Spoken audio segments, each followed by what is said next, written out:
இந்தியாவில் லயோசெல் செயற்கை இழை ஃபைபர் உற்பத்தி கடந்த 2 மாதங்களாக நிறுத்தப்பட்டு இருப்பதால் ஜவுளி உற்பத்தி கடுமையாக பாதிக்கப்பட்டுள்ளதாக அத்துறையினர் வேதனை தெரிவிக்கின்றனர். செயற்கை இழை இறக்குமதிக்கான கட்டுப்பாடுகளை நீக்குவதற்கான அறிவிப்பை பட்ஜெட்டில் ஒன்றிய அரசு வெளியிட வேண்டும் என்று ஜவுளித்துறையினர் வேண்டுகோள் விடுத்திருக்கின்றனர். ஜவுளி உற்பத்தியில் பருத்தி மட்டுமின்றி பாலியஸ்டர், விஸ்கோஸ் போன்ற சிந்தட்டிக் ஃபைபர்கள் பயன்படுத்தப்படுகின்றன. இதில் விஸ்கோஸின் புதிய பரிணாமமாக கருதப்படுவது லயோசெல் செயற்கை இழை.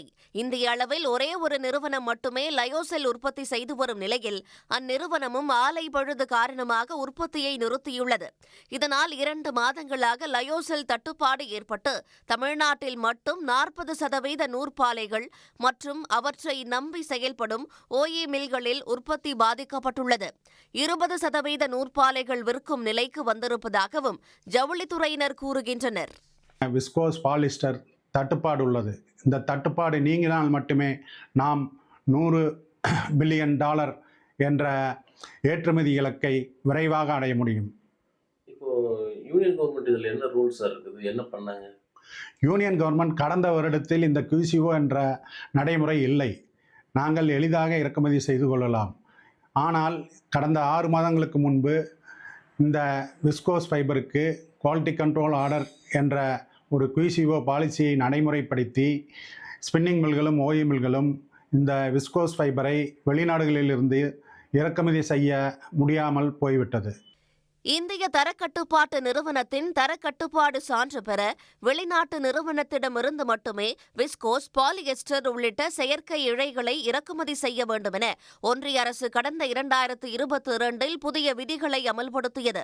இதற்காக விண்ணப்பித்த வெளிநாட்டு நிறுவனங்களின் விண்ணப்பங்கள் கிடப்பில் போடப்பட்டுள்ளதால் இறக்குமதி செய்ய முடியாத நிலை ஏற்பட்டுள்ளதாக ஜவுளித்துறையினர் தெரிவிக்கின்றனர்.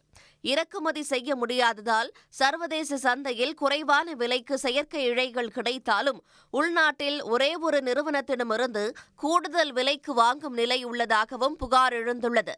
கார்ப்பரேட் நிறுவனங்களுக்கு வழங்கப்பட்ட இந்த சலுகைகளை ரத்து செய்து எங்கிருந்து வேணாலும் சர்வதேச நாடுகள்லேருந்து நீங்கள் வாங்கலாம் அப்படிங்கிற சட்டத்தை மறுபடியும் மீண்டும் கொடுத்தா மட்டும்தான் இந்த இங்கே இருக்கக்கூடிய நாட்டிற்குள்ளே அத்தனை ஜவுளி உற்பத்தியாளர்களும் மீண்டும் புத்துயிர் பெற முடியுங்கிறது இந்த சமயத்தில் நாங்கள் கேட்டுக்கிறோம்.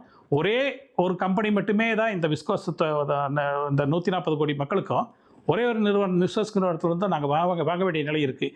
ஏன் மற்றவங்களுக்கு இந்த லைசன்ஸ் கொடுக்கல, ஏன் மற்றவங்களுக்கு வர்றதுக்கான வாய்ப்புகளை செஞ்சு தரல அப்படிங்கிறது அரசு தான் சீர்தூக்கி போகணும். லயோசெல் ஃபைபர் இறக்குமதிக்கான கட்டுப்பாடுகளை நீக்குவதுடன் ஜவுளி மூலப்பொருட்களுக்கான தரக்கட்டுப்பாட்டு விதிகளை தளர்த்தினால் மட்டுமே ஒரே ஒரு நிறுவனத்தை நம்பி ஜவுளித்துறை இயங்கும் நிலை மாறும் என்கிறார்கள் அத்துறையினர்.